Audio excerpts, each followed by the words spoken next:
जिसमें मैं आपको PHP के बारे में इंट्रोडक्शन दूंगा। तो सबसे पहले हम लोग बात करते हैं कि PHP क्या है। देखिए PHP जो है वो सर्वर साइड स्क्रिप्टिंग लैंग्वेज है जिसको बनाया गया था वेब डेवलपमेंट के लिए, और जो है इसका यूज़ आपका जनरल पर्पस प्रोग्रामिंग के लिए भी किया जा सकता है। मतलब आप PHP का यूज़ करके ग्राफिकल यूजर इंटरफेस एप्लीकेशन भी बना सकते हैं, और अगर आप चाहे तो PHP के प्रोग्राम को जो है आप जो आपका जो कमांड प्रॉम्प्ट होता है उससे भी एग्जीक्यूट करवा सकते हैं। PHP जब बना था तब इसका नाम जो था पर्सनल होम पेज था, जो कि बाद में बदल के PHP हाइपरटेक्स्ट प्री प्रोसेसर हो गया। PHP का जो इस समय का जो वर्जन चल रहा है वो आपका वर्जन 7 चल रहा है, जो कि इस समय लेटेस्ट वर्जन है। और PHP जो है वो आपका एक ऑब्जेक्ट ओरिएंटेड प्रोग्रामिंग लैंग्वेज भी है। मतलब आप इसमें जो है क्लास और ऑब्जेक्ट्स भी बना सकते हैं, लेकिन ये लैंग्वेज आपको ये फोर्स नहीं करता है कि आप जो है क्लास और ऑब्जेक्ट बना के ही प्रोग्राम बनाएं, जैसे कि जावा में है। PHP जो है कई डेटाबेस को भी सपोर्ट करता है, जैसे MySQL है, ओरेकल का हुआ, पोस्टग्रे हुआ, और भी कई दूसरे डेटाबेस को भी सपोर्ट करता है। तो अब यहाँ से कई सवाल उठते हैं, जैसे कि स्क्रिप्टिंग लैंग्वेज क्या है, सर्वर क्या चीज़ है, डेटाबेस क्या है। तो अब इन सब के बारे में हम लोग जानते हैं। तो सबसे पहले हम लोग बात करते हैं कि क्लाइंट क्या होता है। देखिए क्लाइंट जो होता है वो एक कंप्यूटर एप्लीकेशन होता है जो कि एक सर्वर से कनेक्ट होता है, और जो है वो कंप्यूटर एप्लीकेशन जो होता है वो सर्वर पे रिक्वेस्ट भेजता है और सर्वर उसको प्रोसेस करके वापस रिजल्ट भेजता है आपकी कंप्यूटर एप्लीकेशन पर। तो यही चीज़ यहाँ पे बताई गई कि जैसे कि मान लीजिए आपका एक वेब ब्राउज़र है जो कि आपके एक यूज़र के लोकल कंप्यूटर पे जो है मतलब चल रहा है, और वो एक कनेक्ट होता है इंटरनेट के थ्रू एक सर्वर से, और इसी को जो है आपका क्लाइंट कहा जाएगा। मतलब जो ये आपका जो कंप्यूटर एप्लीकेशन है उसको जो कि आपके कंप्यूटर पर चला, जो कि वेब ब्राउज़र, उसको क्लाइंट कहा जाता है। और जो क्लाइंट का जो होता है इसको फ्रंट एंड भी कहते हैं, और जो क्लाइंट साइड जो प्रोग्रामिंग लैंग्वेजेस जो है वो आपका HTML, CSS और जावास्क्रिप्ट है। मतलब जो क्लाइंट साइड की जो प्रोग्रामिंग की जाती है वो आपका HTML, CSS और जावास्क्रिप्ट से की जाती है वेब डेवलपमेंट में। मैं आपको ये बता देना चाहता हूँ, और उसको फ्रंट एंड भी कहा जाता है। उसके बाद हम लोग देखते हैं कि सर्वर क्या है। देखिए सर्वर जो होता है एक कंप्यूटर प्रोग्राम होता है जो कि क्या करता है कि आपके जो क्लाइंट से जो रिक्वेस्ट आता है उनको प्रोसेस करता है, और उसके बाद जो भी रिजल्ट होता है वो फिर आपको क्लाइंट को वापस भेजता है। और ये जो है सर्वर साइड, मतलब जो है सर्वर जो है ये डेटा को प्रोसेस भी करता है, और डेटा को मतलब जो डेटा है उसको डेटाबेस में स्टोर भी करता है। और जो है सर्वर को जो है बैकएंड भी कहा जाता है, और इसमें जो प्रोग्रामिंग होती है वो आपका PHP हुआ, MySQL हुआ, JSP हुआ, मतलब जावा सर्वर पेज, आपका ASP हुआ। और ये JSP जो है ये आपका जावा से अगर आप वेबसाइट बनाना चाहते हो तो उसमें होता है। ASP जो है आपके .NET के लिए एक्टिव सर्वर पेज हुआ, पाइथन हुआ। तो ये सारे जो प्रोग्रामिंग लैंग्वेज है ये सारे सर्वर साइड पे मतलब आपका यूज़ किए जाते हैं, और जो है सर्वर को बैकएंड भी कहा जाता है। तो इसी जो है क्लाइंट सर्वर से एक आर्किटेक्चर बनता है जिसे क्लाइंट सर्वर आर्किटेक्चर कहा जाता है। उसमें आप यहाँ पर देख सकते हैं, जैसे ये मोबाइल फ़ोन है, ये लैपटॉप है, ये कंप्यूटर है, तो ये जो है आपके क्लाइंट कहलाते हैं। और आप यहाँ पर देख सकते हैं कि इंटरनेट की मदद से ये एक सर्वर से कनेक्ट होता है। और ये क्या वैसे ये सर्वर क्या करता है कि जैसे ये आप क्लाइंट है, जैसे लैपटॉप से मान लीजिए यहाँ पे कोई डेटा आया, यहाँ पे रिक्वेस्ट आई इसके पास, सर्वर के पास, तो सर्वर ने इसको प्रोसेस किया और उसके बाद जो भी रिजल्ट आया उसने इसको वापस भेज दिया। तो इस तरह का जो आर्किटेक्चर से क्लाइंट सर्वर आर्किटेक्चर कहा जाता है। और PHP को सर्वर साइड स्क्रिप्टिंग लैंग्वेज इसलिए कहा जाता है क्योंकि हम जो सर्वर पे जो हमारा काम होता है उसका जो है उसकी प्रोग्रामिंग हम PHP से करते हैं। अब बात करते हैं कि स्क्रिप्टिंग लैंग्वेज क्या है। देखिए स्क्रिप्टिंग लैंग्वेज जो है, स्क्रिप्टिंग लैंग्वेज वो एक प्रोग्रामिंग लैंग्वेज है जो कि इंटरप्रेटेड होती है रन टाइम पे, और ये कंपाइल नहीं होती है। अगर आप लोगों ने C में प्रोग्रामिंग करी, आपने जावा में प्रोग्रामिंग करी, तो उसमें आपने देखा होगा कि आप प्रोग्राम लिखते हैं, फिर कंपाइल करते हैं, उसके बाद फिर एक एग्जीक्यूटेबल फाइल बनती है, और फिर वो प्रोग्राम जो होता है आपका रन करता है। लेकिन PHP में ऐसा नहीं है। PHP में आप केवल एक जो है टेक्स्ट एडिटर में जाएंगे, वहाँ अपना कोड लिखेंगे, और फिर वो लाइन बाय लाइन आपका एग्जीक्यूट होने लगेगा। तो इसी तरह के प्रोग्रामिंग लैंग्वेज को स्क्रिप्टिंग लैंग्वेज कहा जाता है। जैसे कि पाइथन आपका एक स्क्रिप्टिंग लैंग्वेज है, जावास्क्रिप्ट भी आपका एक स्क्रिप्टिंग लैंग्वेज है। अब बात करते हैं कि डेटाबेस क्या है। देखिए डेटाबेस जो है वो आपका एक ऑर्गेनाइज्ड कलेक्शन ऑफ डेटा है, और ये जो है डेटाबेस मतलब डेटा को स्टोर करता है। और यहाँ पे डेटा कैसा डेटा हो सकता है, जैसे कि मान लीजिए एक स्टूडेंट का डेटाबेस है जिसमें केवल स्टूडेंट के बारे में इंफॉर्मेशन स्टोर, जैसे कि उसका नाम क्या है, उसका रोल नंबर क्या है, और उसके कितने मार्क्स आए, तो ये सब हो सकता है। या होटल के लिए आपको कोई डेटाबेस हो सकता है, होटल में कितने कमरे हैं, कौन सा कमरा बुक है, और कमरों का जो प्राइस है वो क्या। तो ये सब जो डेटा है इनको जो सॉफ्टवेयर स्टोर करता है उसे डेटाबेस कहते हैं। और यहाँ पर जो PHP में जो हम लोग डेटाबेस का यूज़ करेंगे उसे MySQL कहा जाता है, और वो सब भी हम प्रैक्टिकली आगे के वीडियोज़ में देखेंगे।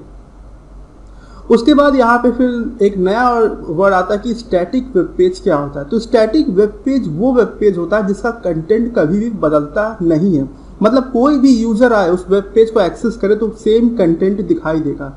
जैसे कि आप उदाहरण के तौर पे मतलब ये देख सकते हैं कि जब आप YouTube पर जाते हैं, ठीक है, तो अगर कोई इंडिया से YouTube पर जा रहा है तो उसको इंडिया में जो इस समय ट्रेंडिंग वीडियोस चल रही है वो दिखाई देंगी। लेकिन अगर कोई अमेरिका से YouTube का पेज एक्सेस करता तो उसको वहाँ की जो ट्रेंडिंग वीडियोस होंगी तो वो वीडियोस दिखाएंगी, वीडियोस जो दिखाई देंगे। तो इस तरह का जो वेब पेज होता है उसे डायनेमिक वेब पेज कहते हैं। लेकिन अगर मान लीजिए ऐसा होता कि YouTube का जो पेज है किसी भी कंट्री से अगर एक्सेस किया था तो कुछ फिक्स्ड वीडियो ही दिखाई देते उस पर, तो इस तरह के वेब पेज को आप स्टैटिक वेब पेज कहते हैं। और सेम इसी प्रकार का आपका जो डायनेमिक वेब पेज होता है, डायनेमिक वेब पेज में ये होता है कि जो कंटेंट होता है वो कंटिन्यूसली चेंज होता है, मतलब फिक्स्ड कंटेंट नहीं होता है। और PHP जो है, PHP की मदद से हम लोग डायनेमिक वेब पेजेस बनाते हैं। और यहाँ पे आप देखेंगे कि इन सर्वर साइड स्क्रिप्ट जो पैरामीटर्स होते हैं, पैरामीटर का मतलब है डेटा, आप इसे कह सकते हैं वेरिएबल जो कह सकते हैं, ये डिटरमाइन करते हैं कि आपका जो नया वेब पेज होगा वो कैसे क्रिएट होगा और वो क्या होगा।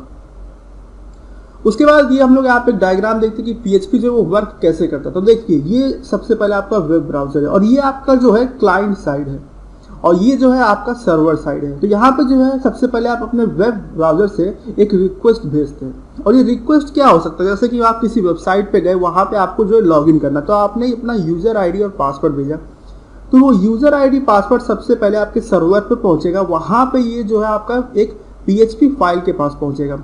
फिर वो PHP फाइल आपका यूजर आईडी पासवर्ड लेगा और उसको फिर ये डेटाबेस, यहाँ पे जो हमने देखिए डेटाबेस MySQL का यूज़ किया, तो इसमें जाएगा। यहाँ पे वो मैच करेगा कि क्या यूजर आईडी पासवर्ड एग्जिस्ट करता है। अगर करता है तो उसके जो कॉरस्पॉन्डिंग में जो भी डेटा होगा, जैसे उसका नाम क्या है या फिर उसका जो घर का एड्रेस क्या है, तो वो उस डेटा को लेगा।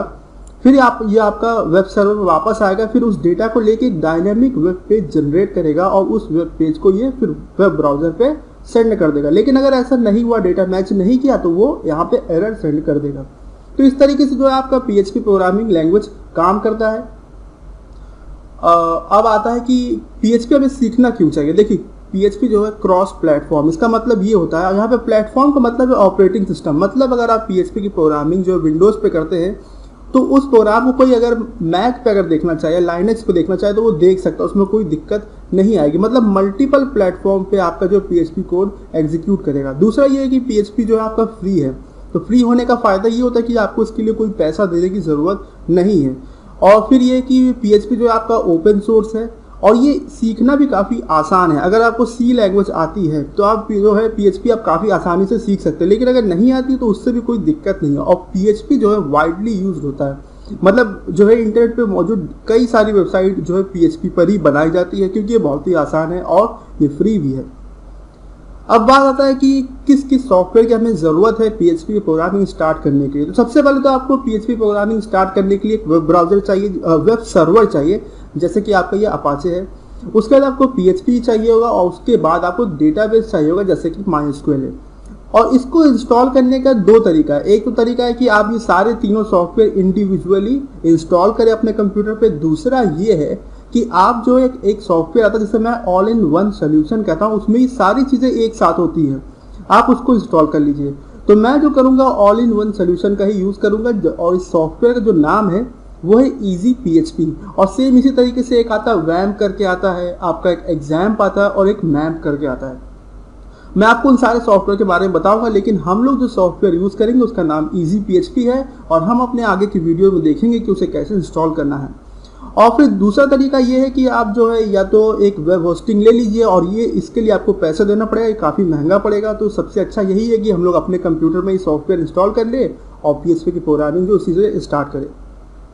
उसके बाद हम लोग बात करते हैं कि वेब होस्टिंग क्या होती है। देखिए वेब होस्टिंग जो होता है वो आपका एक तरह का ऑनलाइन आप समझ सकते हैं अकाउंट होता है, जहाँ पे आप अपने ये जो वेब पेजेस जो बनाते हैं उसको अपलोड कर देते हैं और उसके बाद उससे आपकी वेबसाइट बन जाती है। और ये वेबसाइट जो होता है फिर दुनिया में मतलब कोई भी देख सकता है। और ये जो होता है आपका जो होता है मतलब यहाँ पे आप देख सकते हैं कि जो कुछ कंपनियाँ हैं जो वेब होस्टिंग देती है, जैसे कि आपका HostGator है, GoDaddy है, Bluehost है, तो ये सब जो है आपका वेब होस्टिंग देती है। और ये जो होता है आपको सर्वर पे स्पेस प्रोवाइड कराती है, मतलब ये सारी कंपनियां, जो और इस स्पेस का मतलब ये है कि इस पर आप जो अपनी फाइल्स अपलोड करते हैं, जो पीएचपी की फाइल है वो सब अपलोड करेंगे और फिर वो आपका जो वेबसाइट इंटरनेट पे दिखाई देगा। और सेम इसी प्रकार फ्री वेब होस्टिंग भी आती है, जिसमें जो आपको पैसे नहीं देने पड़ते और आप अपनी वेब होस्टिंग कर सकते हैं, लेकिन उसमें कई सारे मतलब जो होते हैं ड्रॉबैक्स होते हैं। और वो सब क्या होता है वो हम आगे के अपने वीडियोज़ में देखेंगे। तो इसमें मैंने आपको ये बता दिया कि वेब होस्टिंग ये चीज़ है।